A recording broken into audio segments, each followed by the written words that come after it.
I bought this car behind me for $25,000 and you might be thinking, Gab, how? Obviously there's something wrong with it. Don't let the camera fool you because this thing is in rough shape, but that's okay because this is the first episode of Buy, Fix, Drive with HotCars, where we take my dream car for a fraction of the price and hopefully turn it into a little bit less of a project car every week. Let's go over what we need to do.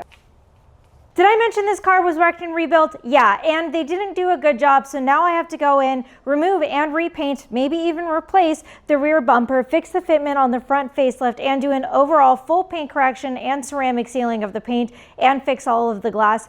Go over the car mechanically to make sure that the 2GR FE is sorted and the 6-speed manual transmission keeps going strong because Lord knows I don't want to replace either of these again. Replace and upgrade the brakes, and of course because the car has been sitting on old dry tires, I now need to replace not only the tires but the wheels as well. Respray and update the mesh and grills in the front and the rear. Re-dye the dashboard, touch up and repair the leather seats, fix all of the minor problems around the cabin, replace the window regulator and the motor, which is a common issue. And that's just to get the car in good running order until we can get to all of the fun stuff like performance upgrades and cosmetic modifications. But the best part is we're going to learn how to do it all together. If I can do this, you can do this with your dream car too, because I'm really not that smart. And of course, there will undoubtedly be some issues along the way because it is a project car after all. I've played this game. Stay tuned for the next episode of Buy, Fix, Drive with HotCars.